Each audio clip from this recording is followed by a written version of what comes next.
Around 1514, a man referred to as Nicolaus Copernicus distributed a little hand-written book to a few of his friends who knew that he was the author, even though no author was named on the title page. This book, usually called the Little Commentary, set out Copernicus's theory of a universe, with the sun at its center. The Little Commentary is a fascinating document. It contains 7 axioms. There is no one center in the universe. The Earth's center is not at the center of the universe. The center of the universe is near the sun. The distance from the Earth to the sun is imperceptible compared with the distance to the stars. The rotation of the Earth accounts for the apparent daily rotation of the stars. The apparent annual cycle of movements of the sun is caused by the Earth revolving around it. The apparent retrograde motion of the planet is caused by the motion of the Earth from which one observes. These 7 axioms were key in changing the way Europeans perceived the cosmos. Nicolaus Copernicus, a Latinized self-name adopted for scholarly writings, from the family name Nicolaus Copernicus. Nicolaus Copernicus was born on February 19th in the year 1473. It was at this time that Europe was going through a scientific revolution. People were being encouraged to think logically and rationally, and scientific and mathematical discoveries were being unearthed left and right. He was the youngest of 4 children of Nicolaus Copernicus Sr., a well-to-do merchant who had moved to Toron from Krakow, and Barbara Watzenrode, the daughter of a leading merchant family in Toron. Later in Copernicus's adolescent life, he received a traditional humanistic education provided to him by his uncle Lucas Watzenrode, who was a canon at Frauenburg Cathedral after his parents had passed away. There, he studied medicine, philosophy, and astronomy. After his schooling and several years of astronomical observation, Nicolaus Copernicus became a canon, thus earning a stable income, allowing him to explore his interests in observing the heavens. From there, he made notable observations about the planet's rotations, location, and relationship to the sun that forever changed the perception of the cosmos and beyond. For centuries, astronomy has prevailed as a vital science, especially for predicting patterns concerning agriculture and farming. Naturally, stars have been studied for thousands of years. For the majority of this time, it was assumed that the Earth was in the middle of the universe. And when that theory was questioned, the consequences were astronomical.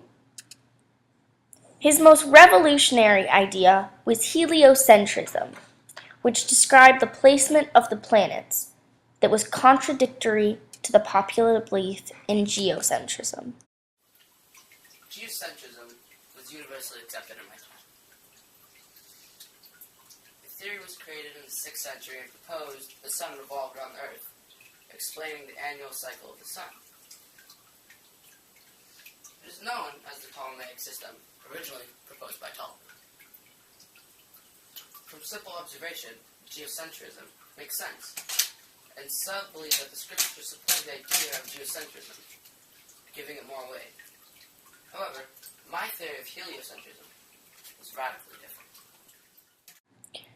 Copernicus's most revolutionary theory included the astronomical model in which the Earth and other planets revolved around the sun at the center of the solar system. To the reader concerning the hypothesis of this work, since the newness of the hypothesis of this work, which sets the Earth in motion and puts an immovable sun at the center of the universe, has already received a great deal of publicity. I have no doubt that certain of the savants have taken great offense and think it wrong to raise any disturbance among the liberal disciples, which have the right set up for a long time now. 1513 was the year he began to work on his heliocentric theory. He developed his concise description of the world's heliocentric mechanism without the use of mathematical apparatuses. He wrote a manuscript explaining his new theory, which was read by many astronomers, and rumors of Copernicus's claim that the Earth revolves around the sun spread rapidly throughout Europe. Even though he finished his book, De Revolutionibus Orbium Coelestium, in 1530, Copernicus did not publish his groundbreaking book until he was on his deathbed for fear of ridicule and criticism. Dear Franz, I am not well. I fear that I am dying. Hope, give thy some hope for the future.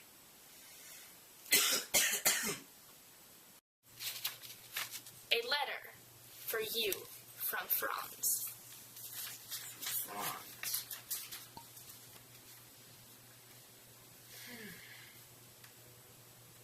Oh, Master, it is so grave to hear this. My deepest regrets and condolences on your poor health. Methinks that you should publish your life works. You devoted so much time and effort observing the heavens.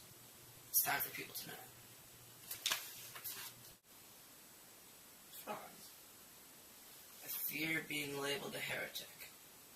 I assume the Church is not very supportive of my work, because it goes against geocentrism, which my peers tell me is supported by the Holy Scripture. How could I face the criticism of doing the unthinkable? I would have no companions after it is published.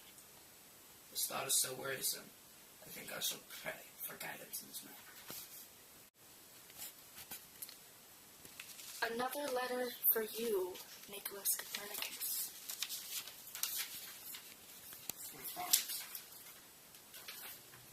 It is my greatest regret to accept this, but you are withering away. Before it is too late, you should publish your own work. The time you have taken is of the greatest importance. Do not let that go to waste. Your work is revolutionary. It will someday change the world. I can feel it in my bones. In this day and age, people are more open to such radical ideas as yours. Take advantage of this opportunity.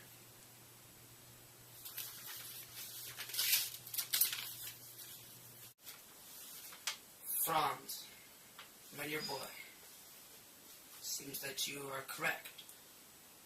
The climate in Europe is changing. It is becoming more tolerant of extremist ideas like my own. However, I am unable to publish because I am on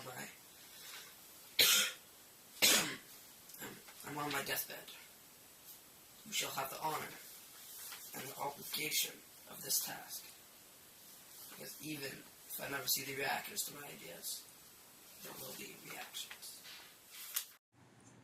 Nicolaus Copernicus died on May 24th in the year 1543 in Frauenburg, Poland. He was a central scientific revolutionary, and when evaluating the role he played in Europe's scientific revolution, it is quite clear his impact and importance was sky high.